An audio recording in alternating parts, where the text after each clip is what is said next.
There are many things that are going to trigger you on your creative journey. Disappointments, being rejected, not selling anything at an art show, being booed off the stage, or fumbling your lines during an audition.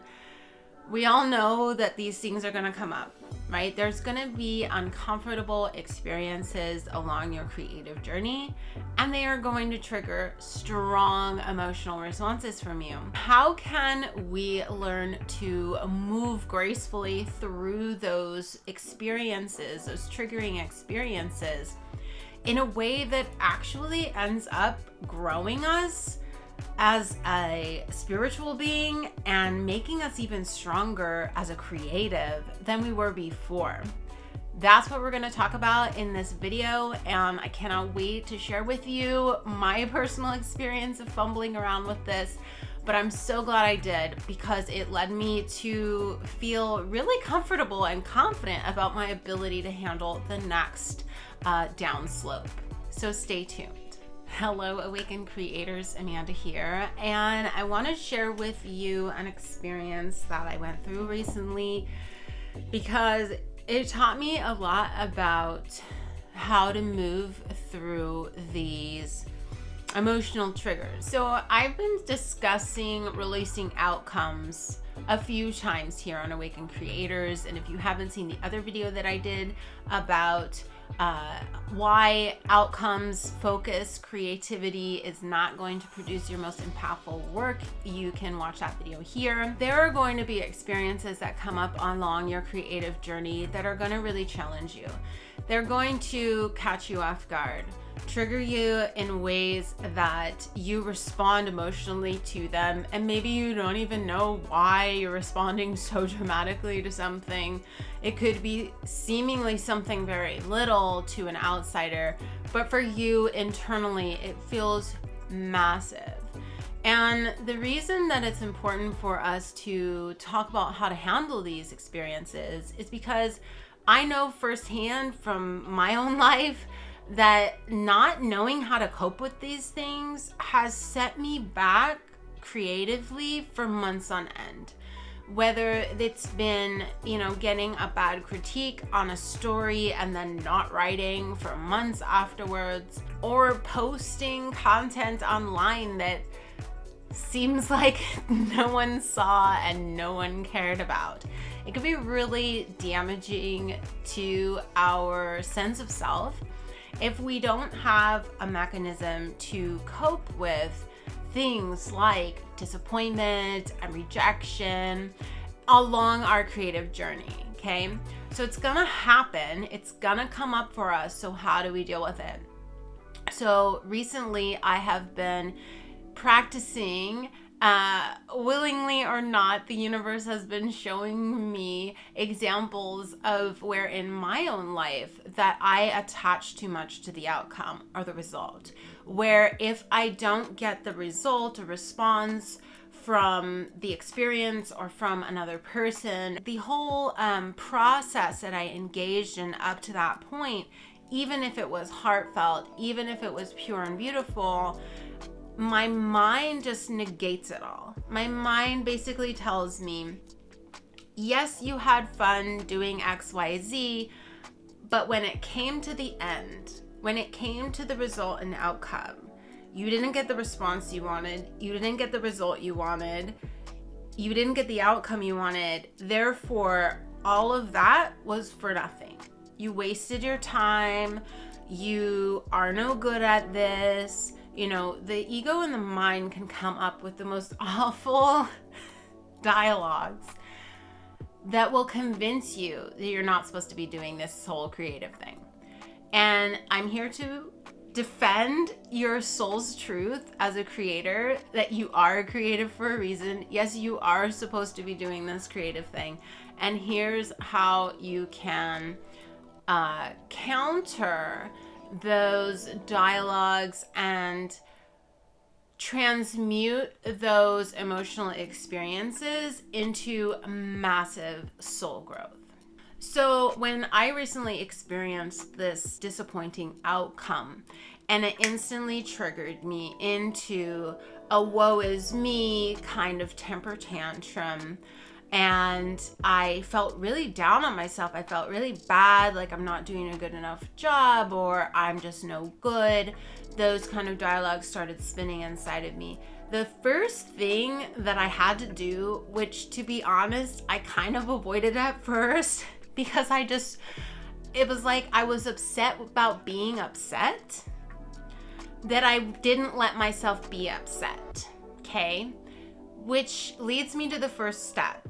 The first step that started to release the pressure and free me from this emotional roller coaster was to let myself be upset, okay? And that can be really hard to do, especially if you have any programming related to not showing your emotions or getting over things quickly, not having stuff affect you, don't be a crybaby. Those kind of dialogues you may have heard from your parents or from authority figures growing up, or just from society as a whole, especially if you are identify as male.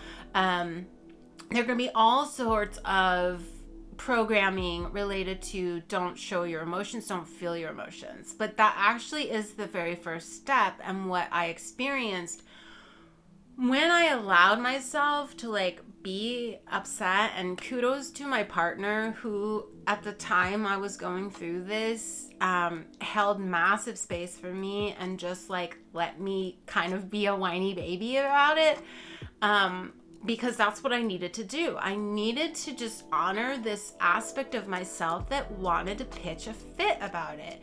Like there's inside of us, I feel like this little inner baby that's just like, meh, you know, when things don't go our way. And it's really important that we learn how to hold space for that part of ourselves and be like, okay, honey, like I see you and I'm just gonna let you cry it out, you know, like let it out. Yeah, it's very disappointing. That's not what you wanted to have happen, is it? You know, and just really honoring our response, okay? Because this is where things can start to shift. Because in the past, when this aspect of ourselves wanted to respond in this way, it probably got shut down and repressed, which is why it keeps coming up in these moments that catch you off guard. And again, this is why I say that creative blocks, when they come up, when that resistance comes up, when that you have this just, I can't do this, you know, these moments that just hit you, those are meant to grow you. Those are meant to grow you. Those are not meant to convince you that you're not supposed to do this. And I have a video all about the truth about creative blocks that I think you should watch if you're still going around with the perspective that creative blocks means you're not actually, you know, meant for this life. It's not. They're actually gateways to massive growth if we understand how to work with them, which is what we do here at Awaken Creators, so that we can, you know, evolve into our most authentic creative selves. So allow the feelings to come up, whatever they are. Hold space for yourself. If you have a trusted friend or partner who you know can hold space for you, let them hold space for you. Ask them to do it if you're not sure you can do it for yourself, and just kind of let it out, okay? Now, it's not about lingering in the emotion, because we don't want to do that, right? That's another place we can get stuck. We can just sit in it. My sensei calls this sitting in a dirty diaper. We don't want to have our baby sit in a dirty diaper, but we do want to let our baby poop. Like, you know, so let your inner baby have a moment, but don't let it linger. Okay, this is where you are going to have to call on your strength. And I am thinking of the strength card in the tarot, that higher sense of self that is going to kind of come in and wrap its arms around the ego and say, like, I see you're freaking out right now, but like, I got this. And that leads me to step number 2 to handling triggers along your creative journey, is that your more objective self needs a moment to ask the ego what it thinks about this, because your ego and your mind are going to tell you all sorts of BS, and you need to actually, again, hold space now for the ego and mind to say its piece. you're not attaching to these statements or, repetitive phrases that you might have heard in your youth, whatever. But these dialogues, these inner dialogues, you need to bring light to them. There's sayings like, once, awareness is the first step or whatever. Like, you can't change something that you're unaware of. So it's really important that you listen to and hold space for these inner dialogues to come to light. Whether you do that through journaling, I like to maybe even to speak it out loud. I'm a Gemini moon, so I love talking my emotions out to people. So I'll reach out to a friend, I'll text them, I'm going through this. And then like in the process of talking to them about it, clarity starts coming. So find out what works for you in terms of giving voice to the inner dialogues that's happening. But don't start getting attached to what they're saying and claiming them as your truth, because they're not. And that's what we're going to go into in step 3. But for this second step, just objectively listen to and give voice to what your ego wants to say. So maybe it wants to say something like, I will never become a writer because I got rejected. Or I'll never get the role I want because I didn't get the audition. Or, whatever it is. Or I just don't have the capability of being a dancer because I stumbled on stage at this performance. Like, whatever those things are that are, whatever your ego and mind are telling you, listen, give it a moment. I do highly recommend you write it down so that you can see it with full black and white objectivity. And if you're not used to journaling along your creative journey, I highly, highly recommend that you start journaling, because the creative journey is a spiritual journey. Again, these blocks and things that are coming up for you are meant to be worked through. This is your yoga. Doing your creative journey is your spiritual yoga in this lifetime, and you're meant to be processing and transmuting the things that are coming up for you during your creative journey. This is how you get to both have what you want and grow from it too, right? Spirit wants us to do what our innate soul is being called to do, but we have to be willing to do the other part of it, which is the hard work related to moving through these blocks. So if you haven't started a journaling practice, or you do, but they're just places for you to like vent and you don't really like get much growth from it, I have a whole video on how to journal differently, especially for creatives, to work through creative blocks, and you can check out that video here.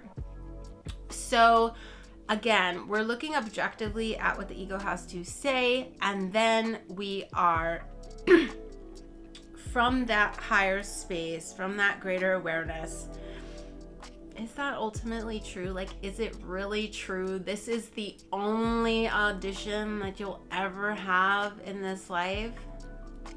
Probably not. No, it's not. Is it really true that you're not a writer now because so-and-so didn't accept you as a, representation, as an agent? No, you've always been a writer. You'll always be being a writer is an innate thing. So, as you start to kind of look at these things, you will very quickly start to notice how ridiculous that they sound, how fatalistic, how, catastrophic this thinking is, that it's just really not realistic. It's not objective. It's very out there and extreme. These are your signals that these things aren't actually soul truths. These are just lies that my ego's telling me, because it wants to be loved, and it wants to feel worthy, and it wants to feel like valuable. So in order to compensate for not feeling that way, it wants to kind of blame the world. So listen objectively to what your ego and your mind are telling you about the experience, but don't attach to it, and see it for what it is. I know for me, when I did this exercise, I did it in the mirror, and I actually ended up starting laughing at myself. I wasn't laughing like at me, but I was like laughing at the things I was saying because they were so dramatic and over the top that I'm just like, really, Amanda? Really? Like, no, it's not that deep. Like, it's not that bad. Like, you're okay, girl. It's gonna be all right. So take an objective look at what your ego and mind are actually telling you. And if you need a good chuckle and you want to be like, that is utterly ridiculous, ego, put it in its place. Don't be afraid to get a little snarky and just to be like, nah, that's not true. I don't know where you picked that up. I don't even care where you picked that up, but that's not true.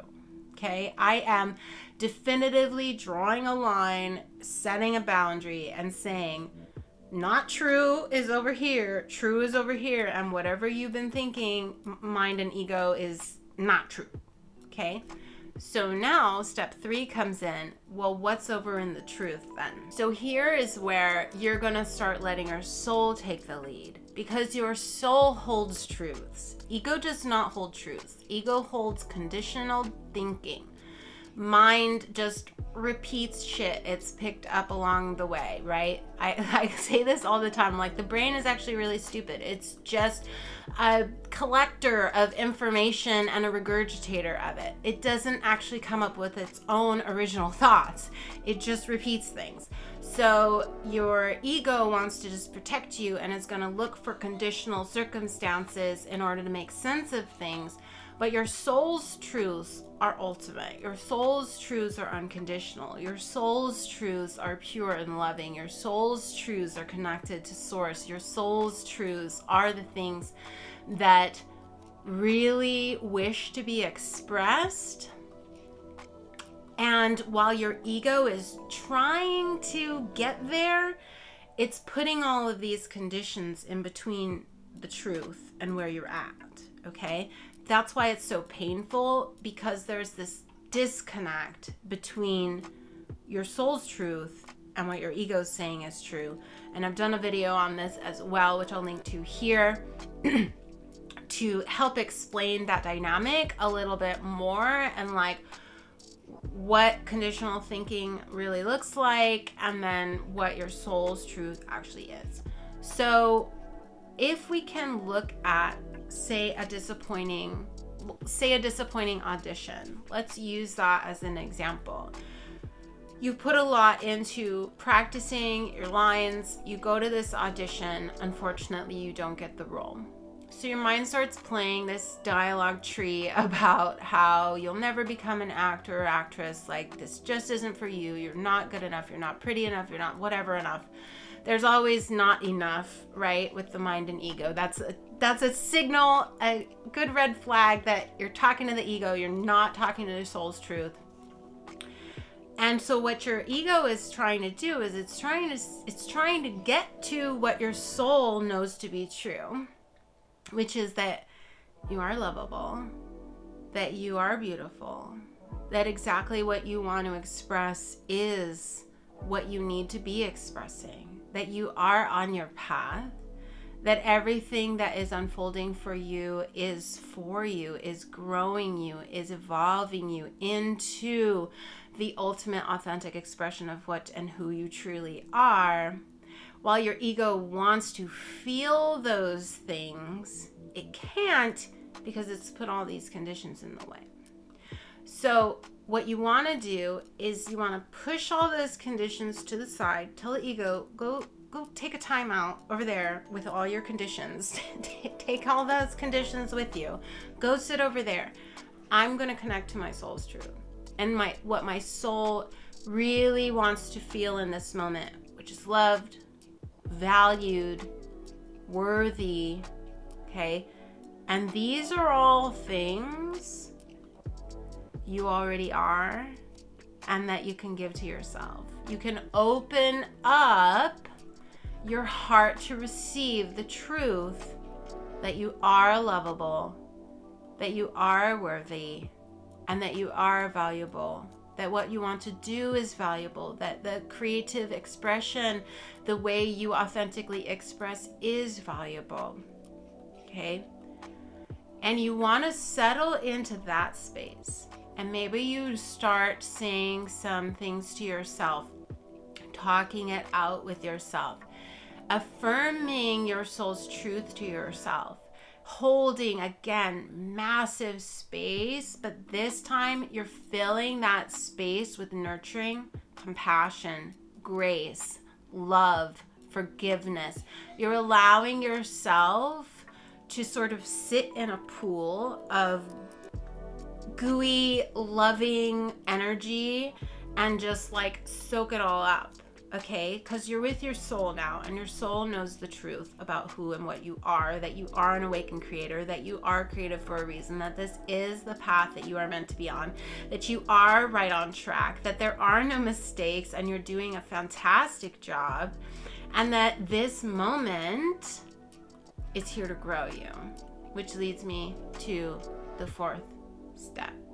And that fourth and final step, as you are sitting in a pool of your own love, of your own grace, of your own compassion, of your soul's truth, you can begin to see how you open up to gratitude, which is the fourth and final step, to give gratitude to this entire experience, including gratitude to your ego and mind for showing you what was not in alignment with your soul's truth, so you could reaffirm your connection to the divine that you are.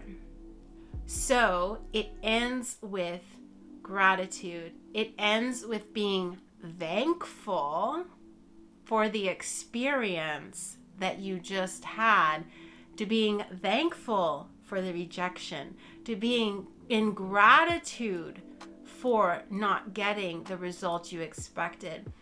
And at this point, I remember it felt like the clouds parting, and I really did feel overwhelmed with gratitude for having had this experience. I was grateful and sending love and compassion to the little baby in me that wanted to whine and complain. I was overflowing with love and gratitude to my ego and my mind for showing me what was out of alignment, showing me an untruth so that I could come into truth. And I was overflowing with love and gratitude to my connection with my soul's essence for reminding me of the truth of who I am, that I am love, that I am valuable, that I am a writer, I am a creative, I am doing this, I am worthy, and I am giving it to myself now. I don't need an external circumstance to give me those things. I generate it from within because it is what I am, and I receive it from the I am that it is into who I am, and it just cycles through and flows. And you know what flow feels like when you feel it, because it feels like who you truly are. It feels like love. It feels like love because you are love. You are love embodied. The creative path is a path of those who are love, walking examples of love. Your creations are love. You are love. Everything that you are experiencing along this journey, however painful, and I know some of it has been very painful, is bringing you to this moment so you can release untruths about who or what you are and embrace the truth of your soul. So I hope that this simple 4-step process of moving through triggers along your creative journey, moving through disappointment along your creative journey, moving through any painful experience, emotional ups and downs of the creative journey. I hope that this guide has made it easier for you to understand how that process works. And if you really want to start strengthening that connection between you and your soul's truth, your heart's truth, then I highly recommend you download my free heart alignment guide. This guide is going to share with you a 3-step process. It's super easy that you can do anytime, any place, anywhere, and get connected to your heart's truth. It's fantastic for getting connected right before you go into that audition. It's fantastic for getting connected right before you start putting paint to canvas. You can listen to it, you can watch videos. It's all there in a variety of learning formats, because I know everybody learns differently. But it's meant to help you really get in tune with who you truly are as a creative on a soul level, so you can start creating art from that space that feels really, really good, really, really affirming, and is free from judgment, critique, and all of that. So if that sounds like something you are in need of, the link to download is in the description box below. It is completely free. And if you liked this video, if you learned something through listening to this story of my own dealings with emotional triggers along my own creative journey, please be sure to give this video a like. Leave a beautiful comment. I would love to chat with you, and share it with a creative friend who you feel like could really benefit from this message as well. All of those things help grow the Awakened Creators family. We are a family. We are a family of heart-centered creatives, and we are growing. We are global and we are growing, and I am so excited for you to be a part of this family. Thank you so much for being committed to your art, to your heart, to you. I love you, and I'll see you again soon. Namaste.